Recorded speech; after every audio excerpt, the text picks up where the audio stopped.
Halo bre bro dan sis teman-teman gue yang kalau nge-scroll TikTok sama Instagram tuh tangannya sampai kram.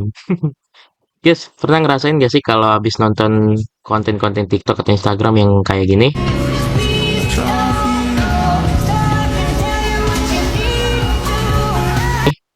Terus tuh ngerasa kayak dunia tuh isi toksik semua, orang-orang tuh kayak mau manfaatin kita. Padahal mah kalau di dunia nyata lagi butuh mah pasti ngabarinnya temen. Nah itu sih namanya apa sih? Nah itu namanya tuh teori kultivasi, bukan kultus ya. Nah, biar kita kagak pusing-pusing nih, mikirin apaan sih ini namanya, teori-teori apa sih? Lanjut aja kita ke pembahasannya.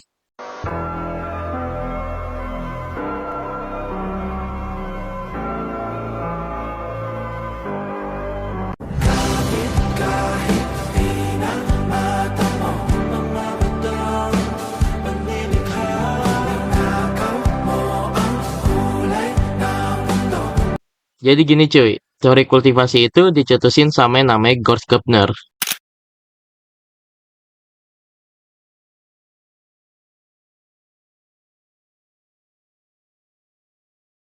Bukan gebetan lo ya. Nah, dia tuh bilang makin lu sering nonton media, makin kebentuk nih cara pandang lo sama dunia. Kayak lu tuh pelan-pelan dicetak sama tontonan lu sendiri. Jadi Gardner bilang media itu bukan cuma ngasih kita info, tapi dia nanamin persepsi tentang realitas. Kalau bahasa kerennya sih ya, dunia yang kita lihat di media tuh sering kelihatannya lebih serem, lebih dramatis, dan mulai lah kalau dari kenyataannya. Ini tuh yang namanya disebut oleh efek kultivasi. Semakin sering lo expose ke satu gambaran, semakin lo percaya itu dunia nyata. Padahal aslinya ya nggak selalu yang kayak kita lihat. American researchers found that stories repeated in our minds actually interact with our biology. Our brains need shortcuts to simplify and organize information and data constantly coming at us. They impact how we view the world and make meaning from what we perceive. The narrative we tell and are told has the potential to create and continue prejudiced beliefs by those few who dominate the storytelling sphere.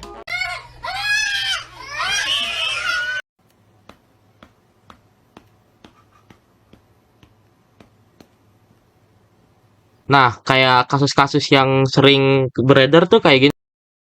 Seorang anak berusia 5 tahun tewas dibunuh oleh seorang remaja tetangganya yang masih duduk di bangku kelas 3 SMP. Pelaku mengaku membunuh korban karena terinspirasi oleh film horor. Komisi Perlindungan Anak Indonesia (KPAI) sudah mengirimkan bantuan hukum untuk pelaku.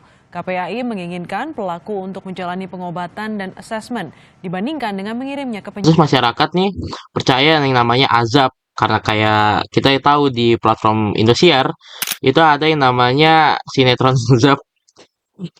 Lalu tuh banyak sih. Lalu banyak masyarakat percaya bahwa orang yang banyak dosa atau ngelakuin kesalahan pasti akan mendapatkan ganjarannya. Kok aneh ya, Pak?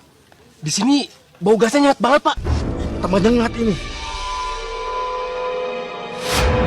Astagfirullahaladzim. Astagfirullahaladzim, Pak.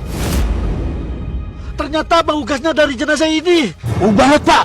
Coba aja kita mandi dulu. Siapa tahu aja baunya hilang. Coba Pak dimandikan, Pak. Ayo, Pak. Gayanya. Ambil airnya, Pak. Nah, lalu relevansinya ke teori kultivasi itu apa aja sih? Nah, media itu membentuk keyakinan bahwa dosa dan balasan itu terjadi secara langsung. Padahal dalam kenyataan, urusan dosa itu adalah ranah keyakinan spiritual yang lebih kompleks dan tidak seinstan itu. Bikin Indomie aja lu nggak instan.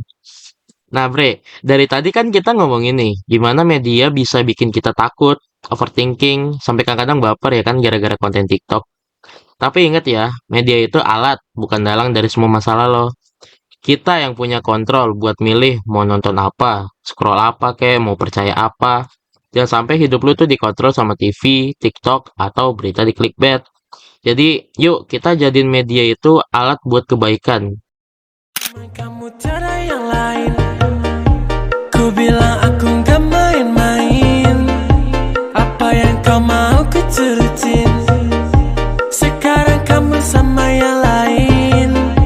Awalnya ku cuma cobain, tapi ku ketagihan. Ku bilang amin sampai ke pelaminan. Nangis samain sama mantanmu bajingan.